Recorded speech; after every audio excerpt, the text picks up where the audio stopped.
Sir ভালো আছেন? আলহামদুলিল্লাহ, তোমরা সবাই ভালো আছো? এই আশাবাদ ব্যক্ত করে আমাদের আজকের ক্লাস শুরু করছি।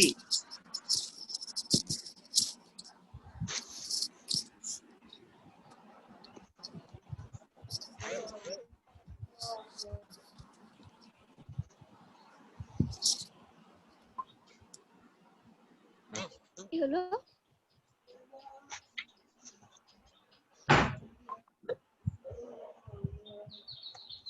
দেখাচ্ছি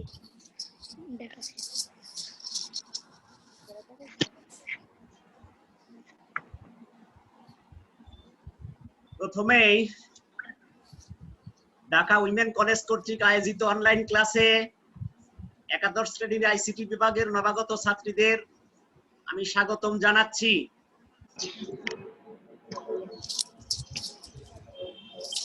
তোমাদের ফুল দিয়ে আমি স্বাগতম জানাচ্ছি।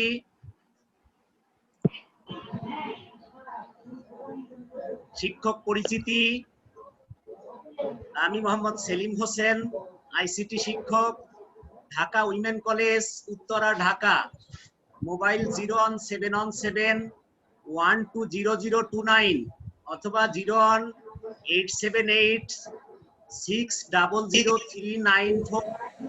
Email salimdwc@gmail.com। আমাদের পাঠ পরিচিতিতে আমরা দেখছি বিষয় আইসিটি, বিষয় কোড 275, শ্রেণী একাদশ, তারিখ 8-10-2020। এখন আমাদের 10টার ক্লাস, অধ্যায় 1 তথ্য যোগাযোগ প্রযুক্তি। তো যাই হোক, তোমাদের একটা বিষয় নির্দেশনা দিচ্ছি, সেটা হলো আমাদের ক্লাস চলাকালীন সময় তোমাদের মাইক্রোফোনগুলো মিউট করে রাখবা। এরপরে যখন কোনো প্রশ্ন করার দরকার হয়, আমি যখন তোমাদের প্রশ্ন করব, প্রশ্ন করার সুযোগ দিব, এবং তোমাদের যদি কোনো প্রশ্ন থাকে তো সেই সময় তোমরা তোমাদের মাইক্রোফোনগুলো আবার আনমিউট করবা। ঠিক আছে? ওকে, যাই হোক,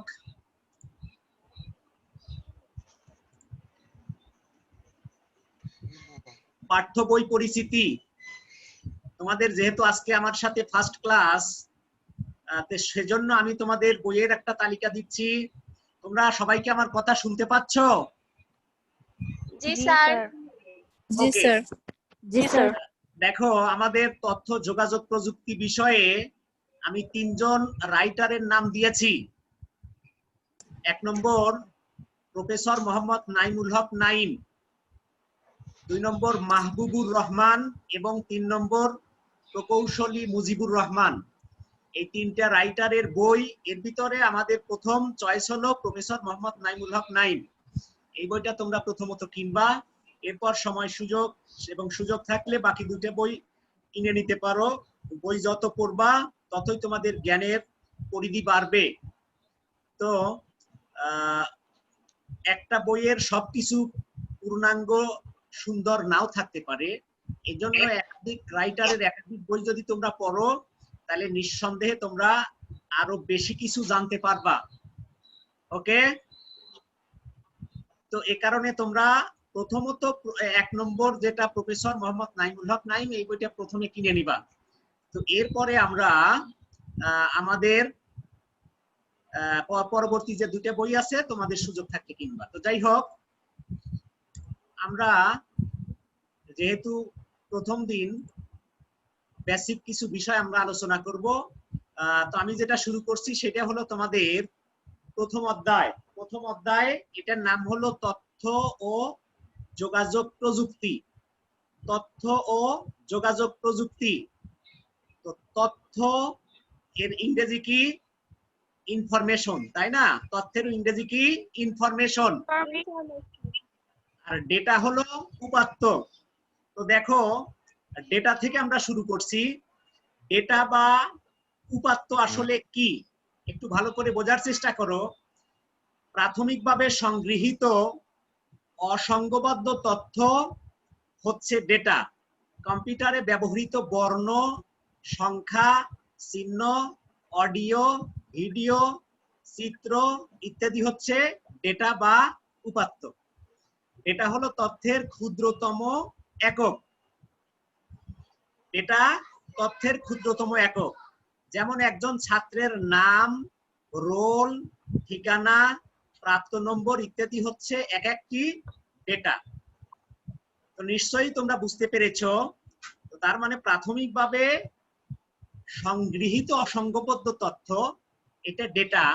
এই ডেটার প্রত্যেকটা ডেটারই এক একটা অর্থ আছে, মিনিং আছে, বাট এটা দ্বারা কোনো মনের ভাব প্রকাশ পায় না।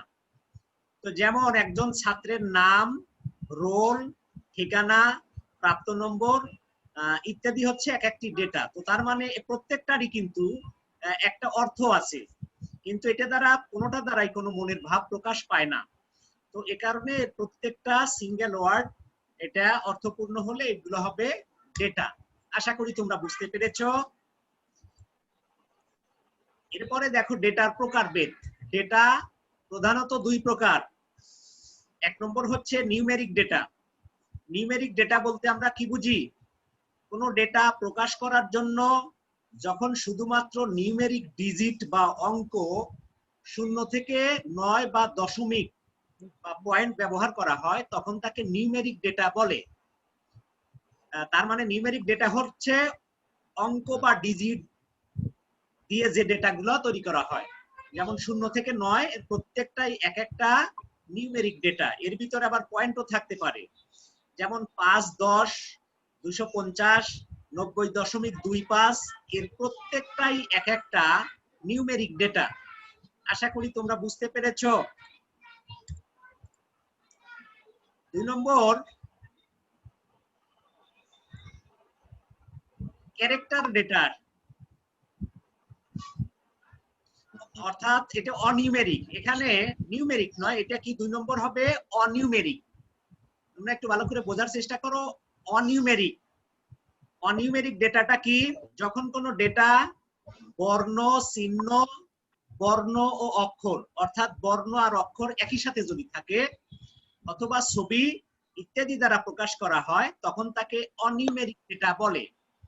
যেমন রহিম বই, খাতা, ঢাকা 1230 ইত্যাদি। এখানে রহিম, বই এর প্রত্যেকটাই এক একটা অনিউমেরিক ডেটা। এরপরে ঢাকা 1230, এই ডাটা ঢাকা 1230 এর ভিতরে দেখো কি আছে? এর ভিতরে বর্ণ আছে, আবার অক্ষরও আছে। তো এগুলো হলো অনিউমেরিক ডেটা। নিশ্চয়ই তোমরা বুঝতে পেরেছো। জি স্যার। এরপরে দেখো আমরা তথ্য বা ইনফরমেশন শিখব। তথ্য বা ইনফরমেশন বলতে আমরা কি বুঝি? এটাকে নির্দিষ্ট গঠনে সাজিয়ে তার উপর প্রক্রিয়াকরণ করে যে অর্থপূর্ণ ফলাফল পাওয়া যায় তাকে তথ্য বলে। অর্থাৎ তথ্য হচ্ছে সুবিন্যস্তভাবে সাজানো ডেটা, যা সহজবোধ্য ও ব্যবহারযোগ্য। ডেটাকে প্রসেসিং করেই তৈরি করা হয় তথ্য। যেমন ছাত্রদের প্রাপ্ত নম্বরের ভিত্তিতে তৈরি ফলাফল হচ্ছে তথ্য। তো নিশ্চয়ই তোমরা বুঝতে পেরেছো। তার মানে ডেটা হচ্ছে তথ্যের ক্ষুদ্রতম একক, আর একাধিক ডেটা নিয়ে গঠিত রূপটাই হচ্ছে তথ্য। তো ডেটা বা উপাত্ত এবং তথ্য বা ইনফরমেশনের মধ্যে বুঝতে তোমাদের কারো কোনো সমস্যা আছে কিনা এবার তোমাদের প্রশ্ন করার সুযোগ দিচ্ছি। যদি কোনো বুঝতে সমস্যা থাকে, কোনো প্রশ্ন থাকে, এবার তোমরা প্রশ্ন করতে পারো। কেউ বুঝো নাই এমন কেউ আছো? না স্যার, স্যার বুঝছি। ওকে, থ্যাংক ইউ, বুঝতে পেরেছো। আচ্ছা, এবার আমি যদি তোমাদের বলি Dhaka is the capital city of Bangladesh. Dhaka is the capital city of Bangladesh, এইখানে সেন্টেন্সটার ভিতরে কোনগুলো ডেটা হবে এবং কোনগুলো ইনফরমেশন বা তথ্য হবে? কে বলতে পারো? Dhaka is the capital city of Bangladesh, এর মধ্যে ডেটা কোনটা আর তথ্য কোনটা? কেউ কি বলতে পারবা? যাই হোক, আমি তোমাদের বলে দিচ্ছি, আমি আগেই বলেছি এটা হলো অগোছালো তথ্য, যেটা মিনিংফুল, অর্থ আছে কিন্তু এটা দ্বারা মনের ভাব প্রকাশ পায় না। আর তথ্য হলো একাধিক ডেটা যখন সুশৃঙ্খল ভাবে সাজানো হয়, যা অর্থ আছে এবং এটা দ্বারা মনের ভাবও প্রকাশ পায়, এটা হলো তথ্য। তাহলে আমি যদি বলি ঢাকা বাংলাদেশের রাজধানী, অথবা Dhaka is the capital city of Bangladesh, এটা দ্বারা একটা সেন্টেন্স বুঝাচ্ছে, একটা মনের ভাব প্রকাশ হচ্ছে। এই জন্য নিঃসন্দেহে এটা কি হবে বলতো? তথ্য, তথ্য। তথ্য বা ইনফরমেশন। কিন্তু আমি যদি শুধু আলাদা করে বলি Dhaka is the capital city of Bangladesh, এই যে প্রত্যেকটা সিঙ্গেল ওয়ার্ড, এর প্রত্যেকটারই কিন্তু অর্থ আছে, কিন্তু এটা দ্বারা কি কমপ্লিটলি কোনো মনের ভাব প্রকাশ পাচ্ছে না। এই কারণে প্রত্যেকটা অংশই হবে এক একটা ডেটা, আর এই সবগুলো অংশ নিয়ে একসাথে যে সেন্টেন্সটা তৈরি হলো সেটা হবে তথ্য বা ইনফরমেশন। বুঝতে পেরেছো? এটা অনেকটা তোমরা ছোটবেলায় যেমন শব্দ আর বাক্য শিখেছো, তাই না? তো শব্দ, একাধিক শব্দ নিয়ে বাক্য গঠিত হয়। এখানে শব্দটা এক প্রকারের ডেটা আর বাক্যটা হচ্ছে তথ্য বা ইনফরমেশন। আশা করি তোমরা বুঝতে পেরেছো। এরপরে তথ্য প্রযুক্তি। তথ্য প্রযুক্তি বলতে আমরা কি বুঝি? যে প্রযুক্তির মাধ্যমে তথ্য দ্রুত আহরণ, প্রয়োজন অনুযায়ী সংরক্ষণ, আধুনিকীকরণ, ব্যবস্থাপনা এবং বিতরণ ইত্যাদি কাজ করা হয়, তাকে তথ্য প্রযুক্তি বলে। যে প্রযুক্তির মাধ্যমে তথ্যকে আহরণ করা হয়, সংরক্ষণ করা হয়, আধুনিকীকরণ করা হয়, ব্যবস্থাপনা এবং বিতরণ করা হয়, তাকে তথ্য প্রযুক্তি বলে। অর্থাৎ তথ্যের সাথে সংশ্লিষ্ট প্রযুক্তিকে তথ্য প্রযুক্তি বলে। নিশ্চয়ই তোমরা বুঝতে পেরেছো।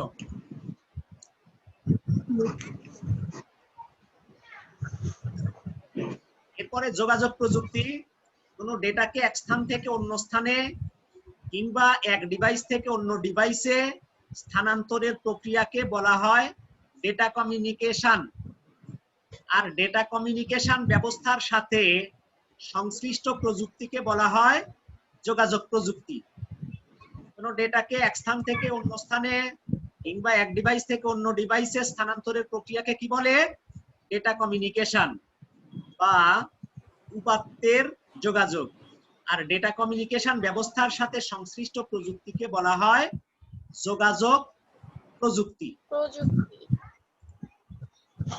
এরপরে দেখো তথ্য ও যোগাযোগ প্রযুক্তি। তথ্য ও যোগাযোগ প্রযুক্তি বলতে আমরা কি বুঝি? তথ্য প্রযুক্তির সাথে যোগাযোগ প্রযুক্তি ওতপ্রোতভাবে জড়িত বলে বর্তমানে তথ্য প্রযুক্তিকে তথ্য যোগাযোগ প্রযুক্তি বলা হয়। তথ্য প্রযুক্তি হচ্ছে তথ্য ব্যবস্থার সাথে সংশ্লিষ্ট প্রযুক্তি, আর যোগাযোগ প্রযুক্তি হচ্ছে ডেটা কমিউনিকেশন ব্যবস্থার সাথে সংশ্লিষ্ট প্রযুক্তি। সুতরাং একটি ছাড়া অপরটি অচল। তথ্য প্রযুক্তির মূলে রয়েছে আধুনিক টেলিযোগাযোগ, কম্পিউটার নেটওয়ার্ক ও ইন্টারনেট ব্যবস্থা। তো নিশ্চয়ই তোমরা তাহলে বুঝতে পেরেছো। তো এই যে আমরা তথ্য যোগাযোগ প্রযুক্তি শিখলাম, তো তথ্য যোগাযোগ প্রযুক্তির এইবার তোমরা দুই একটা উদাহরণ দিতে পারবা কিনা? তথ্য যোগাযোগ প্রযুক্তির একটা উদাহরণ কে বলতে পারবা?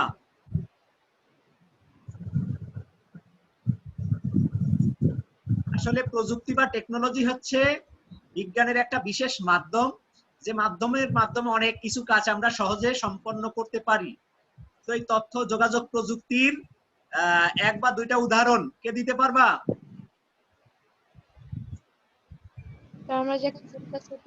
আলিয়া জাহান, তুমি পারবা? স্যার, আমার মতে আমি যেটা ভাবছি, আমরা ঘরে বসে এখন ইন্টারনেটের মাধ্যমে এই ক্লাস করতে পারছি। এটা হচ্ছে তথ্য যোগাযোগ প্রযুক্তির মাধ্যমে। নিঃসন্দেহে তথ্য যোগাযোগ প্রযুক্তির মাধ্যমে তোমরা এই ক্লাসটা করছো, ফাইন, ভেরি গুড। কিন্তু এই প্রযুক্তির একটা উদাহরণ দাও। প্রযুক্তির মাধ্যমে করছো, কিন্তু প্রযুক্তিটার নাম বলো। ছোটবেলায় তোমরা প্যারাগ্রাফ পড়েছো না, computer is one of the greatest inventions of modern technology, modern science and technology, তাই না? তাহলে এখানে প্রযুক্তি কোনটাকে বলা হয়েছে? কম্পিউটার, তাই না? তার মানে অনেক কম্পিউটার, হ্যাঁ। অনেক প্রযুক্তি আছে, কিন্তু এই সবগুলো প্রযুক্তির মধ্যে সর্বাধুনিক প্রযুক্তি কোনটি? Computer. Computer. Thank you, computer. এছাড়া আরো কি হতে পারে? যেমন মোবাইল ফোন। মোবাইল ফোন একটা প্রযুক্তি না? মোবাইল জি, ফোনের স্যার। মাধ্যমে তো আমরা দ্রুত যোগাযোগ করতে পারছি। এরপরে আর কি হতে পারে? স্যাটেলাইট, ঠিক আছে? স্যাটেলাইট, সোলার বিদ্যুৎ। হ্যাঁ, রেডিও, টেলিভিশন, এগুলো তথ্য যোগাযোগ প্রযুক্তি। এর মাধ্যমে আমরা দ্রুত তথ্য খবরাখবর নিতে হ্যাঁ, পারি। পেয়ে থাকি।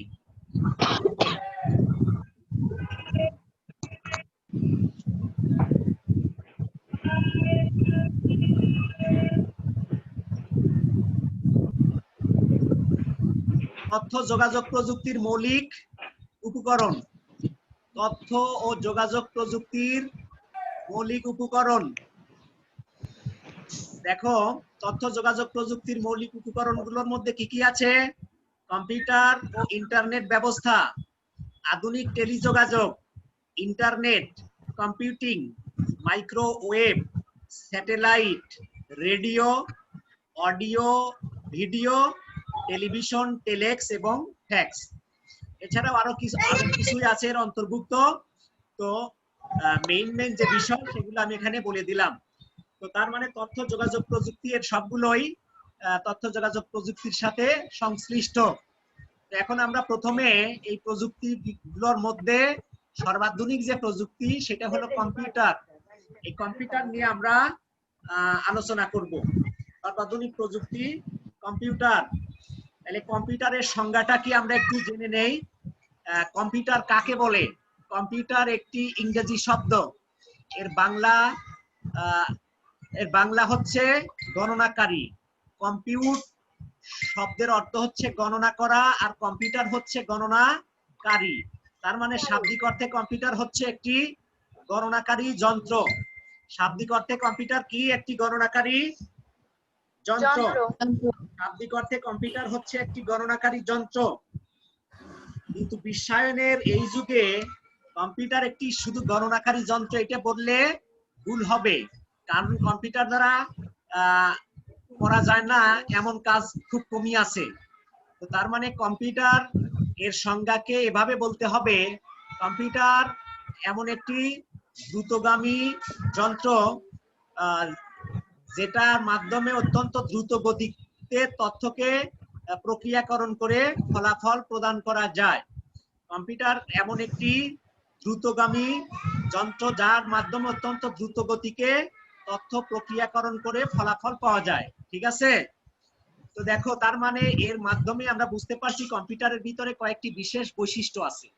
একটা হলো কম্পিউটার এমন একটি দ্রুতগামী যন্ত্র যেটা অত্যন্ত দ্রুত গতিতে তথ্য প্রক্রিয়াকরণ করে রেজাল্ট প্রদান করে। তার মানে কম্পিউটার দ্রুত গতিতে কাজ করে।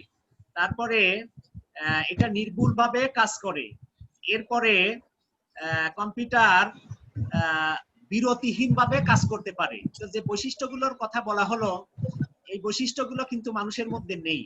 একজন মানুষ যখন দীর্ঘ সময় কাজ করতে থাকে তার কাজের গতি একই রকম থাকে না, কখনো কমে যায় আবার কখনো বেড়ে যায়, কিন্তু কম্পিউটার একই গতিতে কাজ করতে পারে।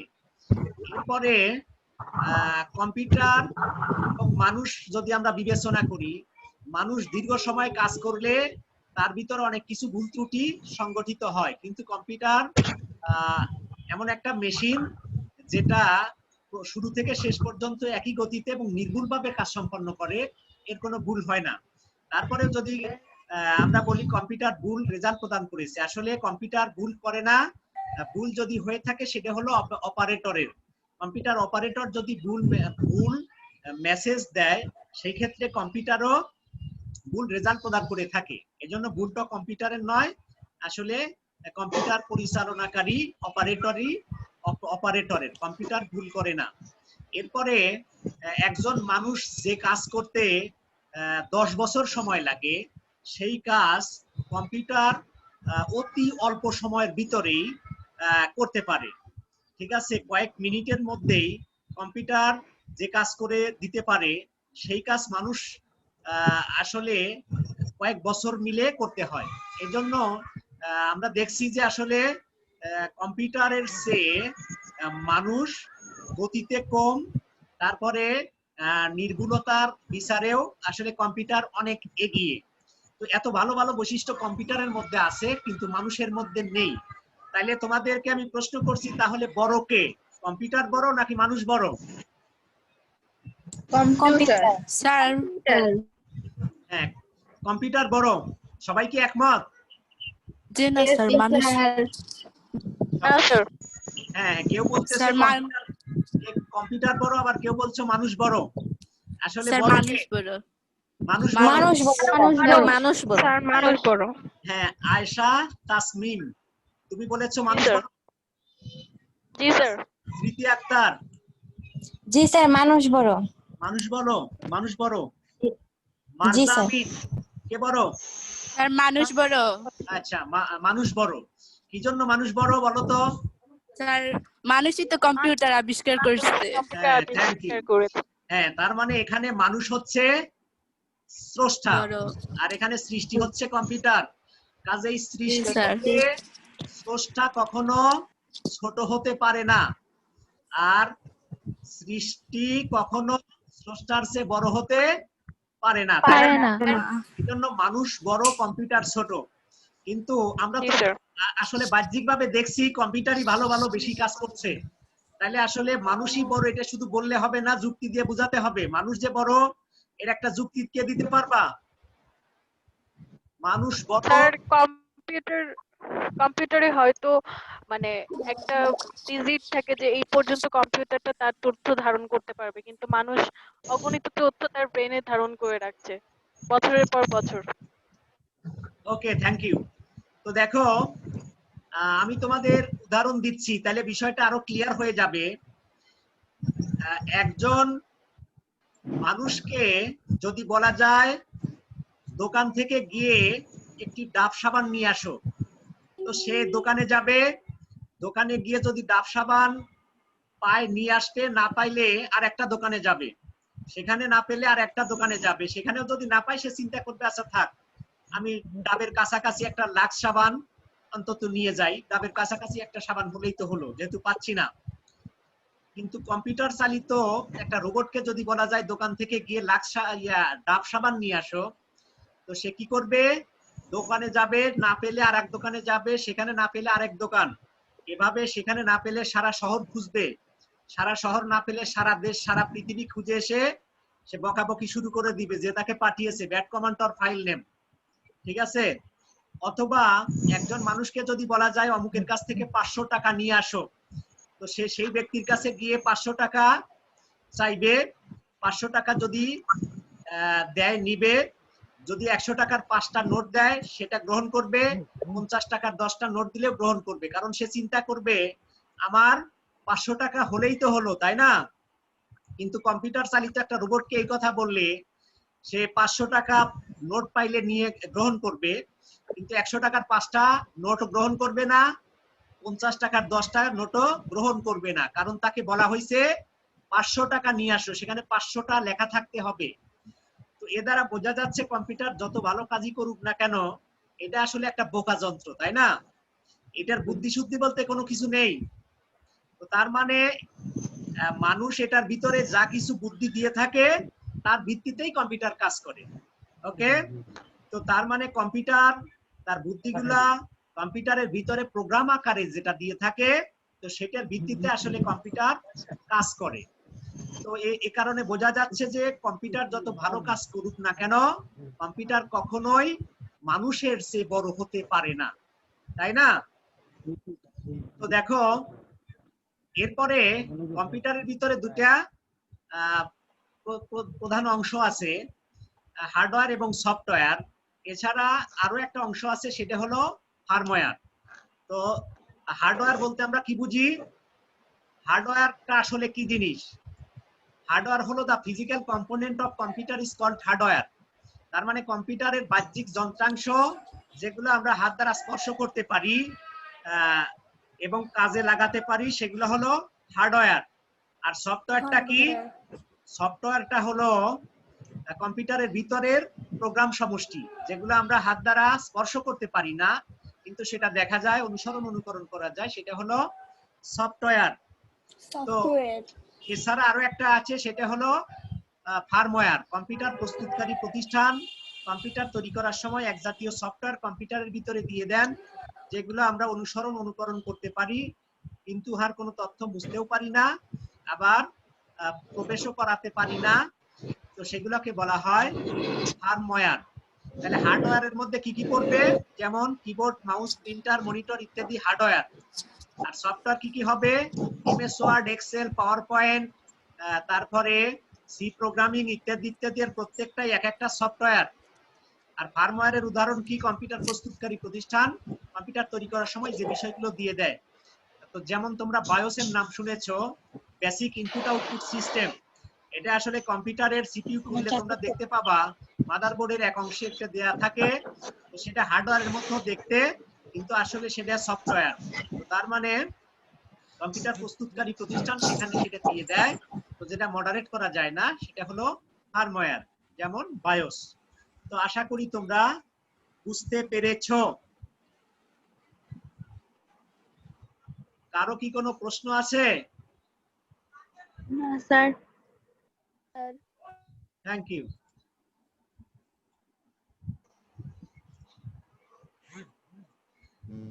তো দেখো, তোমাদের কিছু বাড়ির কাজ দিয়ে দিচ্ছি। বাড়ির কাজ একটাই দিচ্ছি, বেশি নয়। সেটা হলো ডেটা ও ইনফরমেশনের মধ্যে পার্থক্য। এটা তোমরা আগামী দিন করবা। আগামী ক্লাসে তোমাদের এটা আমি ধরবো ভালো মতো।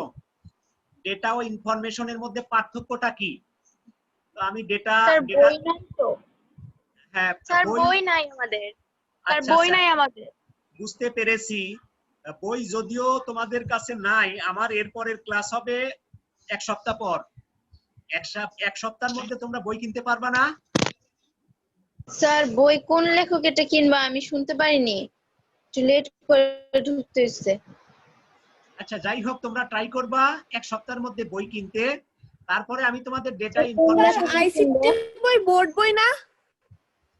হ্যাঁ, আইসিটি বোর্ড বই। আসলে বোর্ড বই এখনো বাজারে আসে নাই, ঠিক আছে? স্যার আমরা তো বোর্ড বই কিনে ফেলছি। হ্যাঁ, হ্যাঁ, স্যার আমরা তো বোর্ড বই কিনে ফেলছি। আচ্ছা, যারা বই কিনে ফেলেছে অসুবিধা নাই, সেখান থেকে পড়তে থাকো। আর বই যদি চেঞ্জ হয়ে যায়, চেঞ্জ হওয়ার সম্ভাবনা আছে, এবং চেঞ্জ হলে সেটাও তোমরা জানতে পারবা, সেটা পরে তোমাদের জানানো হবে। যারা বই কিনেছো ওইটা পড়তে থাকো, আর যারা কিনো নাই এখনো তারা কিনে নেওয়ার চেষ্টা করবা, ঠিক আছে? তো যাই হোক, জি স্যার। তোমাদের ডেটা ইনফরমেশনের পার্থক্যটা আমি তোমাদের একটু স্মরণ করিয়ে দিচ্ছি, তোমাদের যাতে বোঝার সুবিধা হয়। তার মানে ডেটাটা কি? ডেটা হলো, ডেটার বাংলা কি? উপাত্ত। আর ইনফরমেশনের বাংলা কি? তথ্য। তথ্য। তো তার মানে ডেটা হলো উপাত্ত, ইনফরমেশন হলো তথ্য। ডেটা হলো অগোছালো কিছু তথ্য, যেটা অর্থ আছে কিন্তু ভাব প্রকাশ পায় না। তার মানে প্রাথমিকভাবে সংগৃহীত অসংঘবদ্ধ তথ্য, যেটা সাজানো থাকে না, ছড়িয়ে ছিটিয়ে থাকে, তার প্রত্যেকটার অর্থ থাকে কিন্তু সাজানো থাকে না, এটা হলো ডেটা। আর ইনফরমেশন সাজানো, অনেকগুলো ডেটা সাজিয়ে যে অর্থ প্রকাশ করে, সেটা হলো ইনফরমেশন বা তথ্য। তো ডেটা তথ্যের ক্ষুদ্রতম অংশ, আর একাধিক ডেটা নিয়ে গঠিত রূপটাই হচ্ছে ইনফরমেশন বা তথ্য।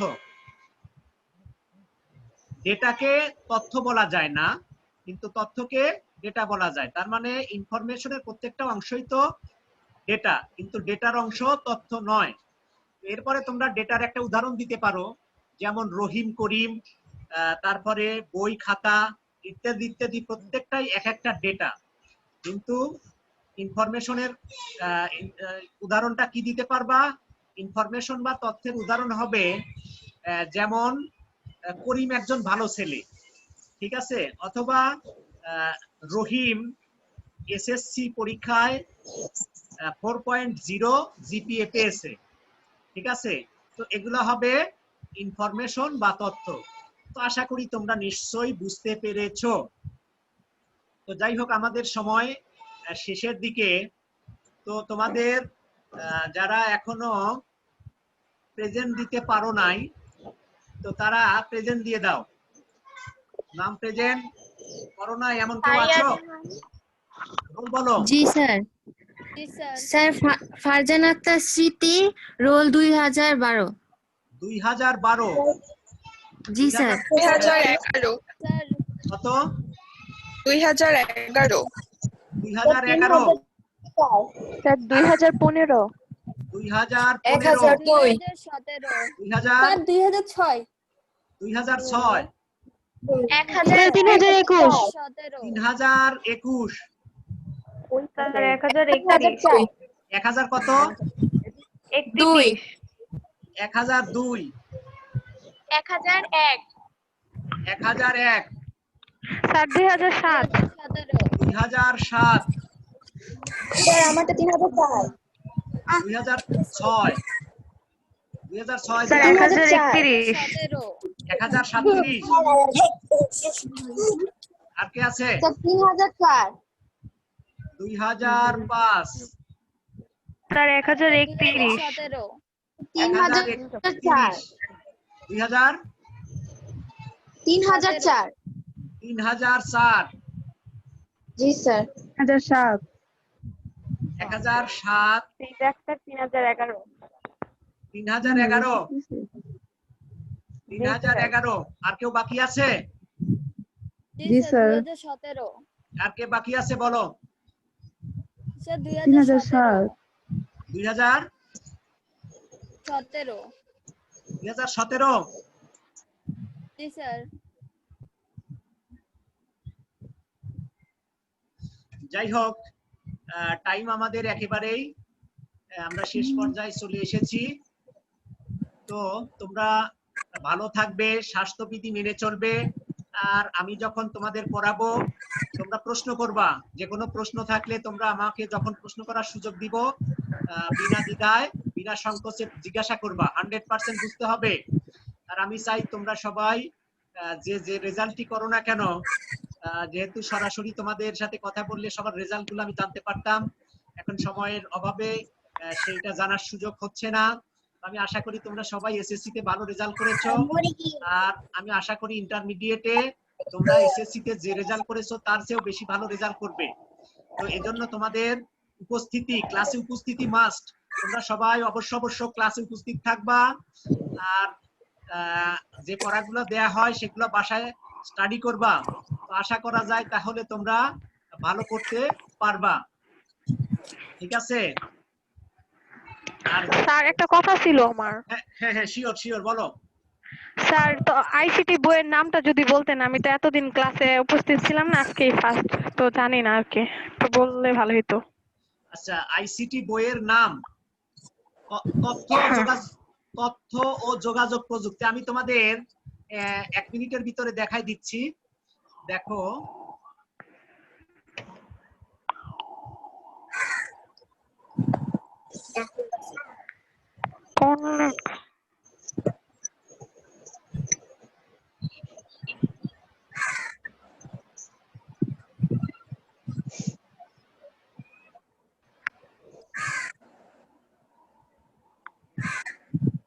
দেখো, পাঠ্য বই পরিচিতি দেখতে পাচ্ছ?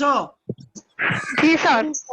তথ্য যোগাযোগ প্রযুক্তি, লেখক 1 নম্বর প্রফেসর মোহাম্মদ নাইমুল হক নাইম। এটা আমরা প্রথমে তোমাদের জন্য সাজেস্ট করেছি। তো আপাতত এই বইটা কিনে নাও। এরপরে মাহবুবুর রহমান এবং প্রকৌশলী মুজিবুর রহমান, এই দুইজন রাইটারেরও বই ভালো করে লেখা বইগুলো। তো প্রথমত তোমরা প্রফেসর মোহাম্মদ নাইমুল হক নাইমের তথ্য ও যোগাযোগ প্রযুক্তি এই বইটা কিনবা, ঠিক আছে? জি স্যার।